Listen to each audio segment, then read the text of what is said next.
Urban Odyssey, a bicentennial project of the D.C. Community Humanities Council.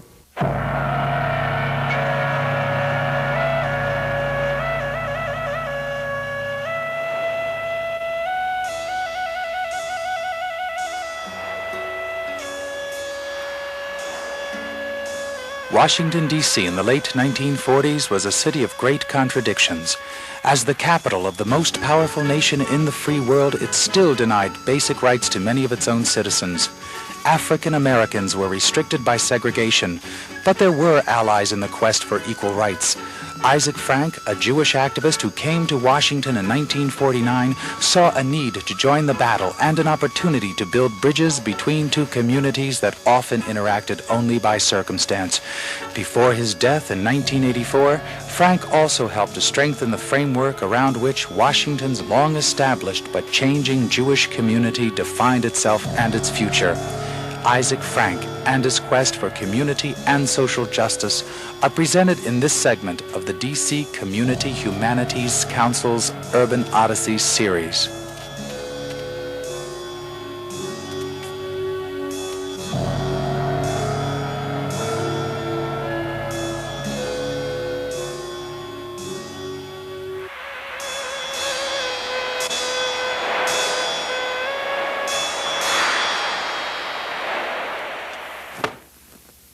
Please hear me out, sir.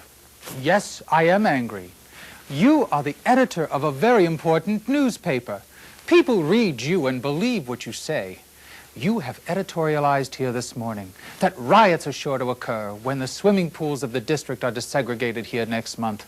Sir, the idea that violence inevitably accompanies social change is a myth. You must know that. Community leaders like ourselves carry on our shoulders the moral duty to instruct the people in upright behavior and to carry out progressive social change, not to predict base actions as you have done here. Try it my way, I beg you. And not just my way, but that of a large cross-section of the city. Everywhere we are forming interreligious, interracial alliances to carve out peaceful, thoughtful paths to social justice. This includes the Council of Churches, the Catholic Interracial Council, the American Friends Service Committee, the Urban League, and the NAACP. The Jewish Community Council, which, as you know, I direct, has been hired by the National Capital Park Service to draw up the plans for the peaceful integration of the pools. And we need you and your newspaper on our side. This conversation took place in 1950. He heard me out and was persuaded. We soon began to see positive, intelligent editorials and an end to this tremulous, chicken little approach to social justice. Most important, however, were the many alliances among blacks and whites, Jews, Catholics, and Protestants, people throughout the district who organized and fought step by step for change. We fought hard together. And sometimes, I must be honest, we fought hard against each other. I remember an old joke I'd make with Sterling Tucker, who headed the Urban League in the 50s. I'd say to Sterling, about a third party who was not present, I'd say, "Sterling, that man is pig-headed. And you, Sterling, you are stubborn. I, Sterling, I am strong-willed." He'd get a laugh out of that. Yes, we fought, but we never lost sight of the work at hand. Jews joined the NAACP and the Urban League and other black-run organizations.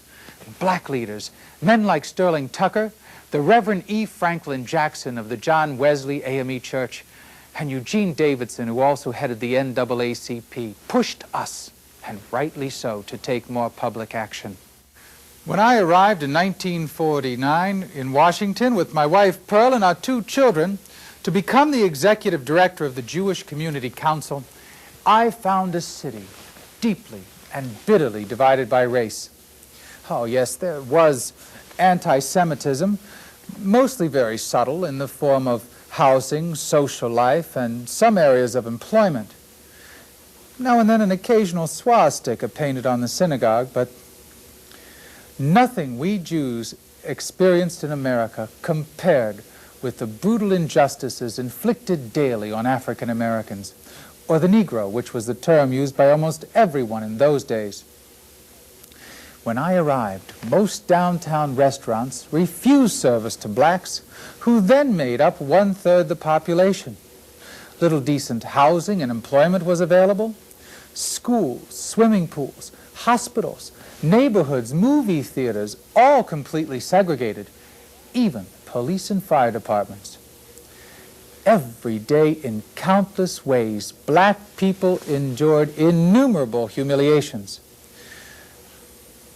Even diplomats, government officials from other countries who were not white, were turned away from hotels and restaurants. And this in the capital city of a democratic country.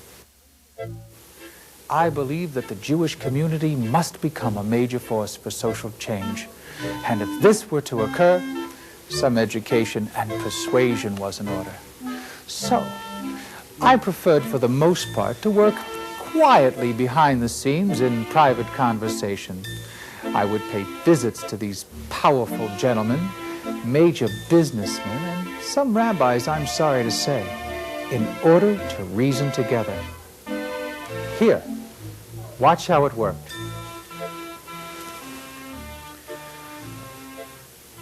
Very good of you to see me today, Abe. I'll try not to take too much of your time.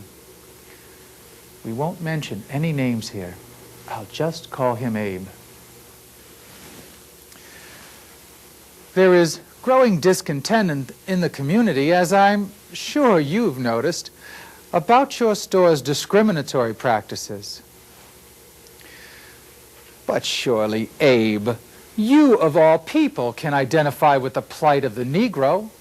Who has endured more segregation, more oppression, more injustice for thousands of years than we Jews? Who knows better than we what it is to be helpless without power?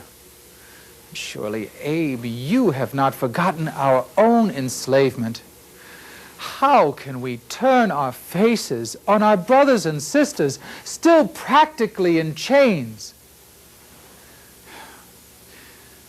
By the way, Abe, did you know that nowhere in the Torah are we commanded to pray? Nowhere. But in hundreds of places are we commanded to justice. Read Deuteronomy chapter 16, verse 20. That which is altogether just shalt thou follow, that thou mayst live. Yes, my friend, yes, yes. How well I know this is a town of Southerners. Yes, of course, things have always been this way. And the Jewish ghettos of Eastern Europe, schon vergessen, have you already forgotten?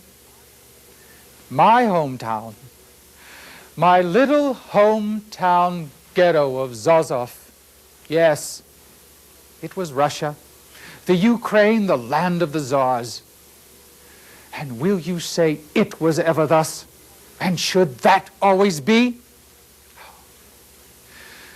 My friend, my brother, of course there is pressure to conform, but that is a myth. Surely you can see that. Failure to act in these matters would be tantamount to ghettoization of the Jewish community.